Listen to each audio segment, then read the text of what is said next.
Now, if we look at the theistic context versus the naturalistic context, well, which viewpoint makes the best sense out of consciousness? Just kind of stepping back and looking at the bigger picture. This is sometimes what's called the inference to the best explanation. Does it mean that it's a locked, tight and solid argument that you just cannot offer any loopholes? No. What we're trying to do is offer the best explanation when you look at the broad range of features of the universe and the things that we take for granted in human experience. So when it comes to consciousness, it seems that a God who is supremely self-aware or conscious makes better sense of the existence of consciousness than the fact that, than the idea that the universe was produced by mindless, non-conscious processes, and that human minds came out of mindless matter. So when you step back and look at the context, you say, okay, mind came from material, mindless processes, or from a supremely self-aware mind or being. Well, it seems that you'd want to go with the route that mind comes from mind rather than from purely material processes, mindless processes. So that's one example. Or take this as another feature of the universe. We believe that we make free and personal decisions or choices. Well, looking at the context of naturalism and theism, given naturalism, we have emerged by material, deterministic processes and forces beyond our control. But according to the theist, God, a spirit being, a free being who can freely choose to act, for example, he can create or not create, then we have a being who makes free personal choices. So when we want to say, okay, well, what viewpoint makes the best sense out of personal freedom or personal responsibility? Is it a deterministic, material series of events that are forces beyond our control, or a free personal being who can freely do things or refrain from doing things?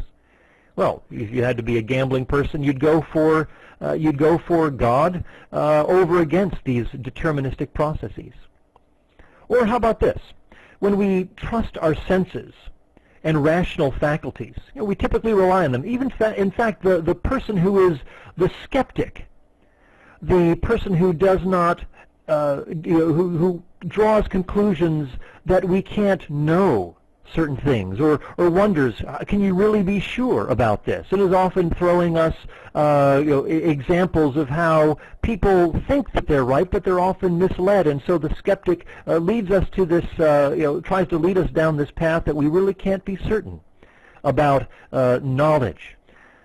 Well, it's interesting that the skeptic himself is depending upon the use of his rational faculties. He trusts them. He trusts that they are working properly in order to draw his skeptical conclusions. So even the skeptic is going to trust his rational faculties and often his senses as generally reliable in producing true beliefs. Now the question comes, which context makes the best sense out of this trust that we have in our senses and in our rational faculties? Well, if we look at the naturalistic side of things, we have beliefs that help us to survive and reproduce. But a number of these beliefs, maybe all of them, could be false. On the other hand, if God exists, a God of truth and rationality, God who is the source of reason, it makes better sense to account for this trust of our senses and our rational faculties, because we've been made in the image of a truthful, reasonable God who has made us to think, to reason, to draw conclusions. So when you put the two side by side, naturalism or theism, a God of truth and rationality, or the beliefs that simply help us to survive, even though they could be completely false, we'd want to go with a God of truth and rationality. Now some people may say, well, I don't understand why you would say that we might hold to beliefs that might help us to survive and reproduce, but they may be completely false. What do you mean? Well, just think about this. When, for example, you hold to the idea that human beings have dignity and worth. Say a person might be a naturalist and might hold that we have, say, certain things that we should do. Maybe this person believes that it's wrong to rape or whatever. Well, in this scenario, we might believe that certain things are wrong, that it's wrong to rape, that it's wrong to murder, and so forth. And these beliefs help us to survive as a human species. But if naturalism is true, then there would be that these beliefs would be false. There would be no reason to take these beliefs seriously. Because, after all, it's just a matter of surviving and reproducing. We may believe that we have duties to other people. We may believe that human beings have dignity and worth, but those might be completely false, even if they do help us to survive.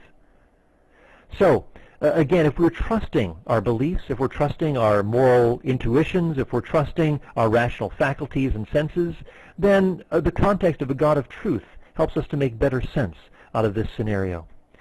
Again, this point is similar. Human beings have intrinsic value and dignity, and God is a supremely valuable being. But the naturalist, on the other hand, will affirm that human beings have been produced by valueless processes.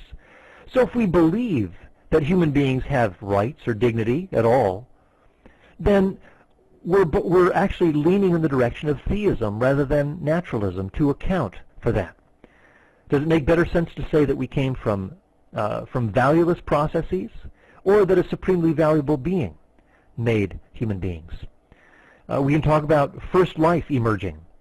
How did life come about?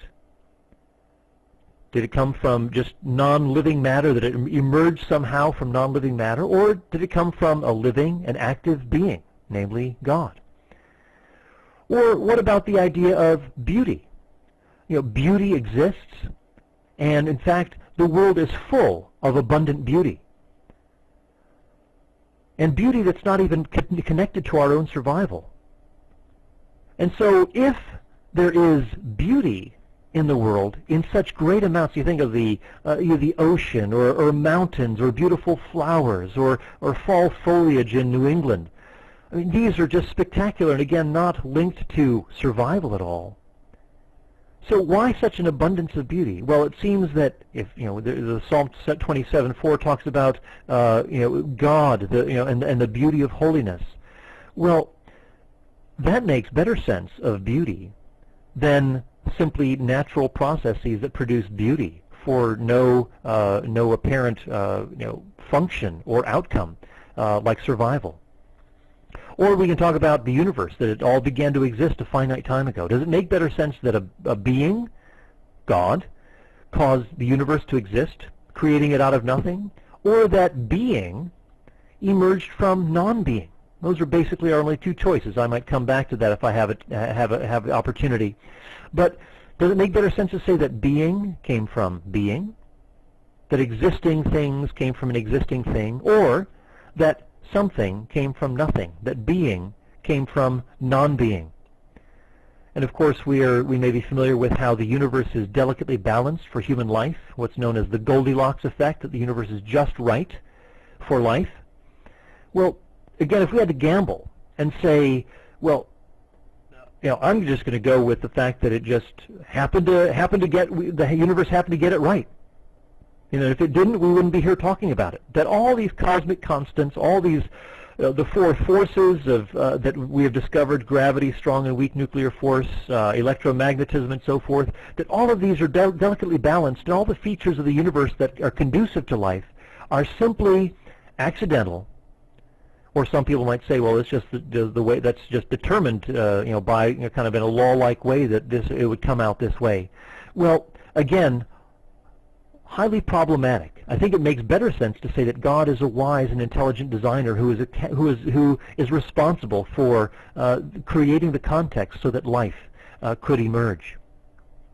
We could even talk about evil, and if we really believe that evil exists, then how do we account for some sort of a standard of goodness? Why do we believe that goodness exists. After all, if we believe that there is something that is wrong, that something departs from the way things ought to be, then